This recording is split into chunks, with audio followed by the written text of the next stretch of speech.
Hans ജോണിൻ്റെ വിവരങ്ങളുമായി Hans നൽകിയ വിവരമനുസരിച്ച് 27 പേരാണല്ലേ medical കോളേജിലുള്ളത്. ഇതിൽ എത്ര പേരുടെ നില ഗുരുതരമുണ്ട്? പരിക്ക് എങ്ങനെയാണ്? ഏറ്റവും പുതിയ വിവരങ്ങൾ. തീർച്ചയായും അല്പസമയം മുമ്പ് നെടുമങ്ങാടുണ്ടായ അപകടത്തിൽ ഇപ്പോൾ നിലവിൽ 27 പേരെയാണ് തിരുവനന്തപുരം മെഡിക്കൽ കോളേജിൽ പ്രവേശിപ്പിച്ചിരിക്കുന്നത്.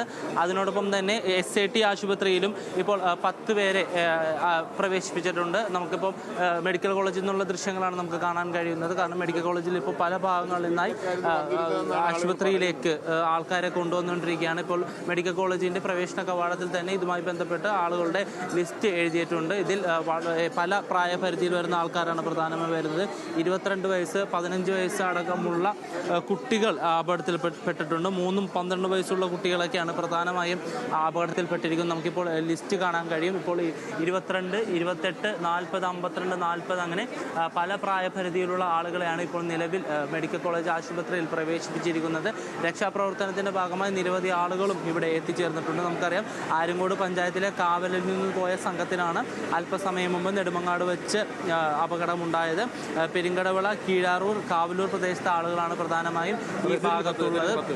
ഇതിലിപ്പോൾ രക്ഷാപ്രവർത്തനത്തിൻ്റെ ഭാഗമായി നിരവധി ആളുകൾ ഇപ്പോൾ ഇവിടെ ഉണ്ട്. ഇവിടുത്തെ വാർഡ് കൗൺസിൽ കൂടി ഈ രക്ഷാപ്രവർത്തനത്തിന്റെ ഭാഗമായി ഇവിടെ എത്തിയിട്ടുണ്ട്. ചേട്ടാ, ഒരുപാട് ആളുകൾ ഇങ്ങോട്ട് എത്തുന്നുണ്ടോ? ഇവിടെ ഇപ്പോൾ വന്നിട്ടുള്ളത് 27 ആളുകൾ. അത് കൂടാതെ 10 ആളുകൾ നമ്മുടെ SAT ആശുപത്രിയിലും അഡ്മിറ്റ് ചെയ്തിട്ടുണ്ട്. ആരുടെയും നില ഗുരുതരമല്ല. എല്ലാവർക്കും സാരമായ പരിക്കുകൾ മാത്രമേ ഉള്ളൂ. ചതവും മറ്റു മുറിവുകളും ഒക്കെയാണുള്ളത്. ഇന്റേണൽ ബ്ലീഡിങ് എന്തെങ്കിലും ഉണ്ടോ എന്നുള്ള കാര്യം ഇനി കൂടുതൽ വിദഗ്ധ പരിശോധന നടത്തിയാലേ അറിയാവൂ. ആവശ്യത്തിന് മെഡിക്കൽ സംഘമുണ്ട്. ആവശ്യത്തിലധികം ഇപ്പോൾ എത്ര പേര് വന്നാലും നമുക്ക് കൈകാര്യം ചെയ്ത് കൊടുക്കാനുള്ള സംവിധാനങ്ങൾ ഇവിടെ ഒരുക്കിയിട്ടുണ്ട്. പുതിയ പേഷ്യൻസ് ഇപ്പോൾ എത്തുന്നുണ്ടോ? അല്ല, ഇനിയിപ്പോൾ ആരും വരുന്നില്ല. ഇനി SATയിൽ പോയ ഒരു കുട്ടിയെ തിരിച്ചിവിടെ ഒരു ചികിത്സാർത്ഥം കൊണ്ടുവന്നിട്ട് തിരിച്ചു വീണ്ടും അങ്ങ് SAT തന്നെ കൊണ്ടുപോകും. മെഡിക്കൽ കോളേജിൽ എത്ര കുട്ടികളുണ്ടെന്ന് അറിയാം? ഇവിടെ ഇപ്പോൾ കുട്ടികൾ 12 വയസ്സിന് താഴെയുള്ളവരെല്ലാം SATയിലേക്കാണ് ഇവിടെ നിന്ന് കൊണ്ടുപോയത്. ബാക്കി ഇപ്പോൾ 2 കുട്ടികൾ ഇവിടെ വന്നിട്ടുണ്ട്. അവരും ഇപ്പോൾ ഇവിടുത്തെ ആവശ്യമുള്ള ചികിത്സ കഴിഞ്ഞാൽ നേരെ അങ്ങോട്ട് തന്നെ പോകും. നെടുമങ്ങാട് ആശുപത്രിയിൽ തീരെ കുഴപ്പമില്ലാത്ത ആളുകളെല്ലാം നെടുമങ്ങാട് താലൂക്ക് ആശുപത്രിയിലാണുള്ളത്. ഒരാൾ മരണപ്പെട്ടു പോയി എന്നാണ് അറിയുന്നത്, ഒരു സ്ത്രീ. ബാക്കി അവിടെ വേറെ വിശേഷങ്ങളൊന്നും തന്നെ നമുക്കറിയാൻ കഴിയുന്നില്ല. ഇവിടെ വരുന്ന എത്ര പേര് വന്നാലും നമുക്ക് ചികിത്സിക്കാനുള്ള സംവിധാനം മെഡിക്കൽ കോളേജ് സംവിധാനം ഒരുക്കിയിട്ടുണ്ട്. ഇപ്പോൾ ഹെൽപ്പ് ഡെസ്ക് തുടങ്ങിയിട്ടുണ്ട്. പേരുവിവരങ്ങളുടെ നമ്മൾ പ്രദർശിപ്പിക്കുന്നുണ്ട്. ഇനി ബന്ധുക്കളെല്ലാം കൂടി വന്നാൽ അവരെ നമുക്ക് ആളുകളെ കാണിക്കാനുള്ള സൗകര്യമൊക്കെ ചെയ്തു കൊടുക്കാം. അധികാരികൾ ഇപ്പോൾ നേരത്തെ GR ഉണ്ടായിരുന്നു. ഡെപ്യൂട്ടി മേയർ ഇവിടെ അത് തുടക്കം മുതൽ തന്നെ ഇവിടെ ഉണ്ടായിരുന്നു. മിനിസ്റ്റർ ഇവിടെ ഇപ്പോൾ 2 മിനിറ്റ് ആയിട്ടുള്ള മിനിസ്റ്റർ പോയിട്ട് കളക്ടർ അവിടെ, നമ്മുടെ റഹീം MP, അവിടുത്തെ ജനപ്രതിനിധികളെല്ലാം അവിടെ നിന്ന് ബന്ധപ്പെട്ടിരുന്നു. കളക്ടറൊക്കെ സ്പോട്ടിലുണ്ട്, DVSP സ്പോട്ടിലുണ്ട്. ഇവിടെ അരുവിക്കര CAയും മെഡിക്കൽ കോളേജ് CAയും പൂർണ്ണസമയം അതുമുതൽ ഇവിടെ തന്നെ ഉണ്ട്. എല്ലാവരും സജ്ജമായിട്ടുണ്ട്. അപകടവുമായി ബന്ധപ്പെട്ട് അവരെന്തെങ്കിലും പറഞ്ഞിരുന്നു? അത് നമുക്കറിയാൻ പറ്റില്ലല്ലോ. അല്ല, ഡ്രൈവറെ ഇപ്പോൾ ഒരിടത്തും ചികിത്സ തേടിയിട്ടില്ലെന്നാണ് അറിയുന്നത്. ഡ്രൈവറെ കണ്ടെത്തിയാൽ മാത്രമേ അതിൻ്റെ പൂർണ്ണ രൂപം എന്താണെന്ന് മനസ്സിലാക്കാൻ കൂടി കഴിയൂ.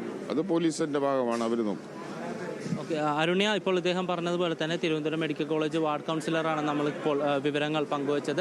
ഇപ്പോൾ അദ്ദേഹം പറയുന്നതനുസരിച്ചാണെങ്കിൽ അപകടത്തിന് ശേഷം നമുക്കറിയാം, ഏകദേശം അപകടത്തിൽ 49ഓളം പേരാണ് ബസ്സിലുണ്ടായിരുന്നത്.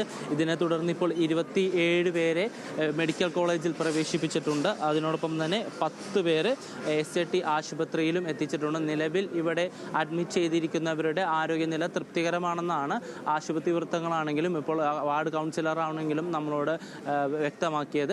ഇപ്പോൾ പോലീസ് ഉദ്യോഗസ്ഥരടക്കം ഇവിടെയുണ്ട്. സാറ് അപകടത്തിന് എന്തെങ്കിലും വിവരങ്ങൾ പറഞ്ഞായിരുന്നു? എന്തെങ്കിലും വിവരങ്ങൾ അപകടത്തിന് എന്തെങ്കിലും വിവരങ്ങൾ പരിശോധിച്ചു വരികയാണ്?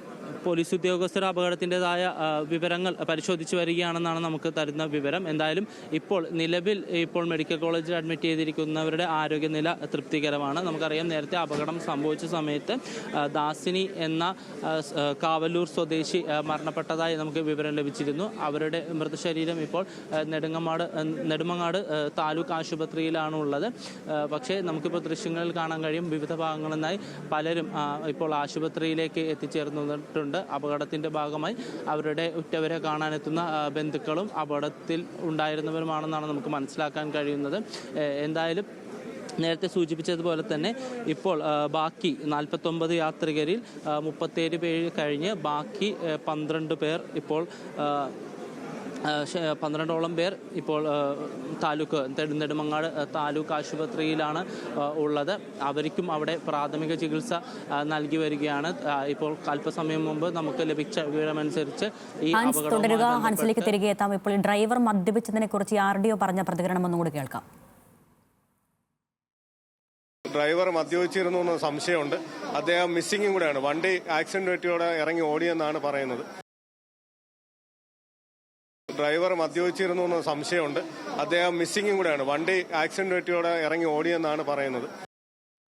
നെടുമങ്ങാട് വാഹനാപകടവുമായി ബന്ധപ്പെട്ട് ഈ ഡ്രൈവറെ കാണാനില്ല. ഇയാൾ ഒരു ആശുപത്രിയിലും ചികിത്സ തേടിയതായി ഇപ്പോൾ വിവരമില്ല. അതുകൊണ്ട് തന്നെ ഇയാൾ മദ്യപിച്ചിരുന്നോ, ഇറങ്ങി അതിനുശേഷം അപകടമുണ്ടായതിന് പിന്നാലെ ഇറങ്ങി ഓടുകയാണ്, സ്ഥലത്തുനിന്ന് മാറുകയായിരുന്നോ എന്നൊരു സംശയമാണ് RDO ഉന്നയിക്കുന്നത്.